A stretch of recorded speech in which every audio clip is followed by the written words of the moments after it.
સુભાનપુરા વિસ્તારમાં સ્માર્ટ મીટરનો વેપારીઓનો કડવો અનુભવ 78,000નું બિલ આવતા વેપારીઓ પગ નીચેથી જમીન ખસી ગઈ. વડોદરા શહેરમાં રાજ્ય સરકાર દ્વારા લોકોના ઘરે સ્માર્ટ મીટર લગાવવાની કામગીરી હાથ ધરાઈ હતી, જેમાં વડોદરા શહેરમાં સુભાનપુરામાં રહેતા એક વેપારીના દુકાનનું બિલ 78,000 રૂપિયા આવી જતા વેપારીના પગના નીચેથી જમીન ખસી ગઈ હોવાના દ્રશ્ય સામે આવ્યા છે. પરંતુ આ સમગ્ર મામલે ભૂલ કોની છે એ હવે MGVCLની તપાસનો વિષય બન્યો છે. જો આમ નાગરિકનું 2,000નું બિલ લીધું 78,000 બનવા લાગે તો સ્માર્ટ મીટર લગાડવાનો મતલબ શું, તેવું કહીને વેપારીઓએ MGVCL અને સરકાર પ્રત્યે રોષ વ્યક્ત કર્યો છે. હેલો વડોદરા, મારું નામ અજય વાળા છે.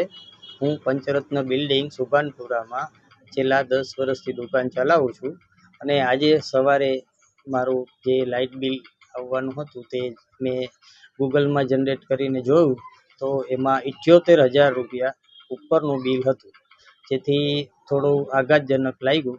અને આમ રેગ્યુલર મારું 1,200 થી 1,500 રૂપિયા 2 મહિનાનું બિલ આવે છે. હવે આજે આટલું બધું બિલ જોઈ અને થોડું તો ચિંતામાં મુકાઈ ગયો. અને સવારના પછી હું GEBની ઓફિસે અલકાપુરીમાં પટેલ સાહેબની મુલાકાત લીધી અને એમને મને સારો રિસ્પોન્સ આપ્યો.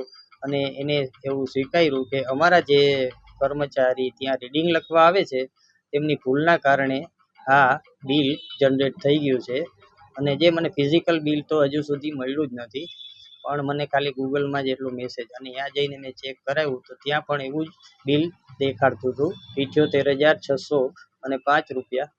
તો આવું જે બિલ મને મળ્યું અને મને ટેન્શન થઈ ગયું. તો હવે વડોદરામાં જે GEBના કર્મચારીઓ છે તેમને મારી ખાસ વિનંતી કે જ્યારે પણ રીડિંગ લખવા આવે તો એ લોકોને વિચારવું જોઈએ કે ભાઈ બિલ આ જે એટલું મોટું બિલ કોઈ જોશે તો એને કેટલી તકલીફ થશે. હવે અત્યારે મોંઘવારીના સમયમાં આટલું બધું અચાનક બિલ આવી જાય તો માણસ ટેન્શનમાં મુકાઈ જાય છે. અને બીજો મને એક રિસ્પોન્સ જ્યાંથી GEBમાંથી મળ્યો એ ખૂબ સારો મળ્યો, એટલે હું GEBનો પણ આભારી છું. અને જ્યાં કર્મચારી છે એમનો મને સહકાર પણ સારો મળ્યો, એટલે હું GEBનો પણ ધન્યવાદ કરું છું. પણ હવે આવું રીડિંગ લખનાર વ્યક્તિને ખાસ વિનંતી કે બીજી વખત આવી રીતના કોઈનું રીડિંગ લખે તો એક વખત નહીં પણ 2 વખત ચેક કરી અને લખે એવી ખાસ વિનંતી. ધન્યવાદ.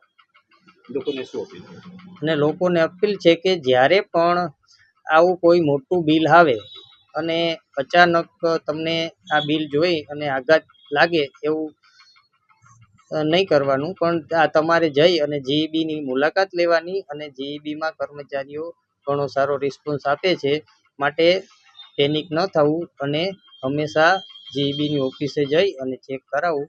પછી જે તે કંઈ જવાબ આપે અને જો સંતોષકારક ન લાગે તો જ બીજી વખત કોઈ અલગ પગલાં ભરવાનો વિચાર કરો. ધન્યવાદ. અચ્છા, હા કરો. GEBમાં જો તમારી ફરિયાદ સાંભળવામાં ન આવે અને એનો લોકોનો સારો રિસ્પોન્સ ન હોય તો પછી તમે બીજા પગલાં તરીકે તમે કોઈ મીડિયાનો સહારો લઈ શકો છો અને એની સામે લડત કરી શકો છો. બાકી GEBનો રિસ્પોન્સ આમ જનરલ સારો જ મળે છે એવી મને આશા છે કે ભવિષ્યમાં આવું બિલ કોઈને ન આવે. Thank you.